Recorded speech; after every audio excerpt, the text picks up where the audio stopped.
happy readers, my name is Liz and today we're going to talk about Lady Midnight by Cassandra Clare, and this is the first book in the Dark Artifices series, and it continues the Shadowhunter world that she has been exploring for the past several years, if not like about 10 years or so. I had a discussion on Twitter the other day with Elizziebooks and we were talking about whether or not you should start with this or start with the other series.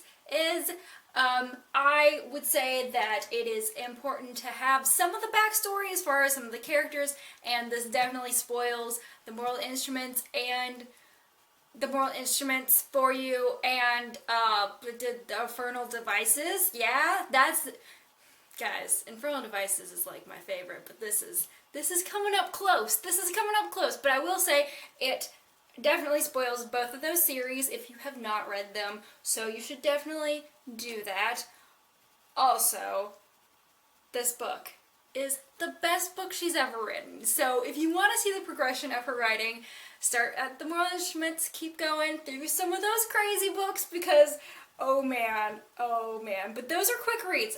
The greatest thing about her writing is that she is well paced with her writing, so it's good, and that'll at least take up some time to give you between this book and the next book in this series, because there's like a year or so we can do. What are we gonna do? So at first glance, this book looks very daunting. It is 720 pages, 50 or so of which are a different story. It's like a short story having to do with Clary and Jace and Simon and other people, so you get a little taste of those characters again. You do get them throughout this book, throughout the actual like novel of Lady Midnight, but you get a little bit of something at the end. I am not spoiling that one bit. I heard a little quote from her release party from Lady Midnight, and I was like, no, I regret being on Twitter right now, so I will just say that it's good stuff. It's good stuff. I am glad these characters are back, but also that we get to experience new characters and see them as full people. We saw a little bit of a teaser, which I guess was just kind of like a, again, teaser, but also like a bit of a primer for this, as teasers do. I'm being really repetitive right now. Lady Midnight picks up 5 years after the Moral Instruments series ends, so you get to see Emma and Julian 5 years later as 17-year-olds and as parabatai, which has a bit of a conflict with the way that they feel about each other. So if you're looking for more of that kind of feeling that you're used to with Cassandra Clare, it's back in full force. And if you feel like it's like, oh man, this again, it does feel like that a little bit, especially since she like drops her boyfriend once Julian comes back. Yeah, and Julian makes me angry because he says some mean things to kind of like push them away from each other, because again, they're parabatai and it's illegal for them to even like feel these things really. So yeah. We also have Julian's billion siblings. Like, come on, Blackthorn family. You already have 2 fairy children. You got Julian, you've got Ty and Livy and Tavi and Drew. How I remember all those names, probably because they are all in this novel very much. It's crazy how well Cassandra Clare put all of these characters in there, and they're all so very well developed. Some of them aren't as upfront as some of the other ones, but you still feel like I get who this character is, especially when Emma and her friend, I think her name is Christina, they go through the siblings' bedrooms, just kind of give her a primer of like who these people are. So she kind of like gives you a, here are these children and here are how they are 5 years later, and you know, it kind of gets you in the mood of who these people are. But throughout the novel you get to see them more fleshed out, and it's amazing and wonderful, and yeah. Also in this novel is an actual storyline, I promise. I keep bouncing back and forth between characters and story because they both are balanced so well, but in this one, there is a story in which there are some murders happening, and Emma's like, are these linked to my parents' murders? Because she's not sold on the fact that Sebastian killed her parents. She's like, it's gotta be something else. And so these people are washed up with the same markings and the same kind of stuff, filled with seawater. So she's like, there's gotta be something else. And so she, of course, gets into it Veronica Mars style and is like, guys, we're all rounding up the troops. We're all gonna figure this out together without help of the Clave. And of course the fairies, because some of their people are dying, they're like, hey, we're gonna send you a guy to help or something. Who knows? And his name, Mark Blackthorn. Hold up.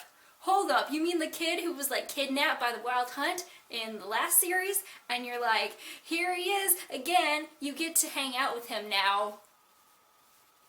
Yes, we do. Let's just put that down because I have some feelings about Mark because he was my favorite character.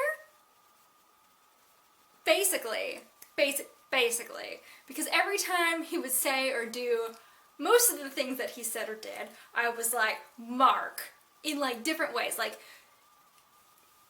guys, just the fact that he's a fairy and he's coming back into like the Shadowhunter world and he's like not so sure of how everything is gonna be because he's been now conditioned to think that Shadowhunters are terrible and that he can't have the marks and stuff. Nope, don't put the steel to his skin. He's like, no, it's not happening. No, not here. Also, the fact that we find out that this character not only bisexual, but also polyamorous. So, you actually have a character in YA that fills both of those things. And not to say that there's not that anywhere else, but in a more popular book that, her series are known for having a little bit more diversity and not in the way that's like, here, give me my diversity points. I have given you these characters.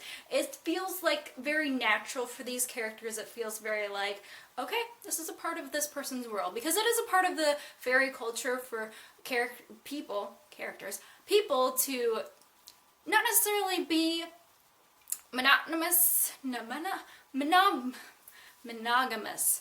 Why was that word so hard? But he talks about it being like, hey, you can go off and do your own thing, his boyfriend, and then, what was it? Because we find out that he has been not necessarily dating, but in love with somebody else in the hunt, and they've protected each other quite well, but also grown close and have had a romantic relationship. And this character comes in sometime later in the book as well, and is like, hey, it's okay if you like Christina. It's okay if you, that becomes a part of your life. And of course, Christina has a crush on him, but she's like, I don't know. But she holds hands with him. She's adorable. I love Christina. She's just kind of like, I don't know. I feel like if I was somebody in this world, I would be Christina. Very much. But I thought that it was just really neat that we have more than just the heterosexual or homosexual characters. You just have like more of this hand motion.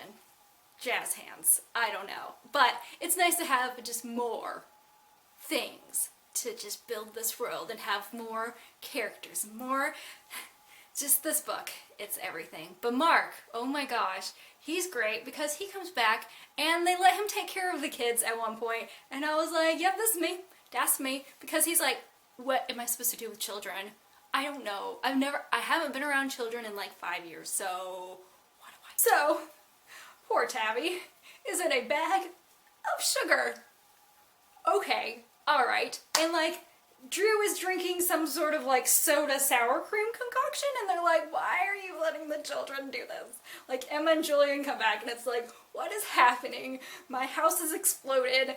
Everything that I've worked so hard to do, and like Julian's having like this existential crisis and like everything. He needs to chill out. Somebody help this child chill out. Like, I get it. I've been in a Julian position before where it's like, you feel like everything is your responsibility and you have to take care of it. But at the same time, I was like, dude, be a teenager. Go chill. Go chill with your BFF, Emma. She needs you to pay attention to her. You know what I mean. A character that I really want to know more about, well, actually several characters. I want to know more about Drew. I want more about Livy, and I want more about Diana, because those three characters, I feel like we got to see little bits and pieces, and we get to see Drew talk about her insecurities a little bit, and her love for horror movies, and things like that, but I feel like maybe the next book we'll see a little bit more from her. I know there are, I know in the Moral Instruments it was like this, where it felt like in some books you got more of a focus on these characters, and the next book you got, this set of characters, so I'm hoping that we get a little bit more focus on some of these other characters and maybe some backstory, more backstory for Diana, because we get a little bit here and there, and she goes and sees a warlock somewhere else and something about Thailand and da-da-da-da-da. Even if it was an adult novel about shadow hunters, I'd be okay with it. I mean, yeah, we get a good bit about Livy being that she's Ty's twin, and she takes good care of him, and, always has his back, and wants to be his pair with Ty, and she's just like his little buddy. But I feel like there's more to her. Maybe. Yeah, I hope so, because I feel like she maybe was like not as fleshed out as everybody else. Like she definitely was like somebody who tried hard and da-da-da-da, but it didn't feel like she had much character to her character. It was like, that's it. I think her thing was that whatever she knew about like computer stuff, Ty complimented that, so like they both knew something that like the other didn't know, so they just kind of worked together, but it didn't feel like she was as fleshed out, almost, as much as Ty, because I think with Ty we get a good bit, because he and a lot of other characters have some conflict, because it's not explicitly said, which kind of irks me a little bit, that he's somewhere on the autism spectrum. It does not outright say it, like with Mark and his sexual preferences and things like that, but you could definitely tell. And you could definitely tell with his disconnect with other people and his interpersonal relationships, but you could also tell with him being like, I'm ready to do this, I'm ready to go into battle and go into do this thing, and let's play spy and things like that. And his older siblings were like, wait, no. And his only sibling that was like, okay, let's do this is Mark. And I was like, again, Mark. Just like half of my Goodreads updates were just like, Mark! In different ways. And sometimes it was like, in that instance, it was like, I am so glad you're here. And some of it was like, you're ridiculous and you're crazy. But there were some times when he had when he had Ty's back, and I was like, this is why you are here. There are multiple reasons why he's here. It didn't feel like an unnecessary character for Mark to be there. It didn't feel like it was something like really crazy and ridiculous, even though it was ridiculous, but it wasn't like outlandish to the point of like, go away. Like Julian, he needed to go away for a little bit. Like, if the brothers wanted to take him and just like take him to City of Bones for like 2 minutes and like, I don't know what, just put him under some spell to just like, okay kid, you get to sleep for like 3 days. Just go. Yeah. I know. Julian has a lot of things to like take care of and whatnot with like how many 5 children, and with Uncle Arthur and everything like that, which with Uncle Arthur it was definitely like I feel like she's mentioned this in other books that the whole like blood rejecting the angel blood had to do, it was like a thing that meant like dementia or something like that.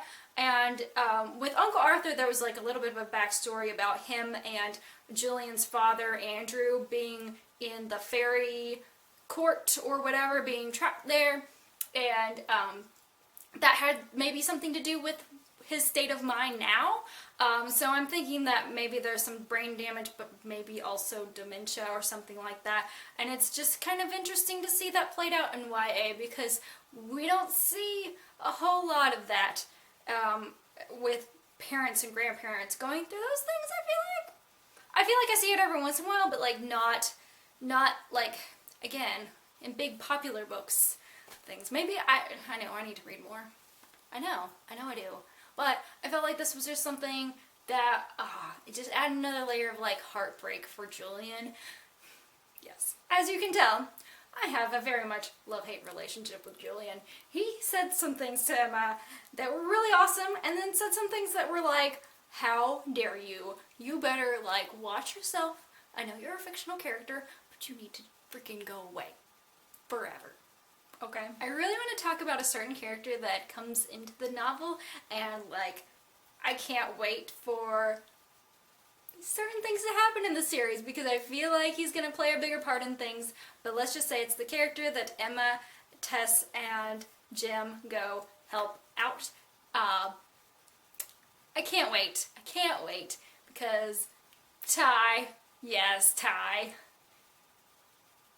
Should we go back to talking about Ty? Because I need to talk about Ty. Even though he is not, again, outright described as being on the autism spectrum, you can definitely tell with, again, the way that he talks to people and the way that he not necessarily talks to people, but just interacts with people. So, just that disconnect kind of thing. But also, what was I gonna say? Oh, yeah. Again, like him being like, I can do these things. Stop holding me back. And, you know, he does things a little bit differently, but that's Ty. That's how he works. I feel like I could relate to Julian very much in that situation, in that relationship between him and his brother Ty, because I am that feeling like an older sibling. My older brother has autism and he's 30, and it's hard to be like, let me tell you how the world is, but also I don't want to make you depressed. I don't want to make you sad about things. I would like you to live your full life and the fullest life you can live, but also just like, how do I do that? It's difficult. It's difficult. It's hard. And it's like, so you try to protect your sibling as much as you possibly can because you care about them very much, but you can only do so much, so you have to let them thrive in their own way. And if that's in, you know, him going to the academy, I think it is, the whatever it is, I can't remember the name of it, but going and furthering his education elsewhere, maybe that's it. Even if it's not with Livy, and even if it's like helping him figure out how to fight, and he did that. Even though I don't think he had to have the headphones the second time around. Like in the training he did, but and when Arthur yelled at him, that was not very nice. But that happens in your family. There are going to be people who don't quite understand all of that. So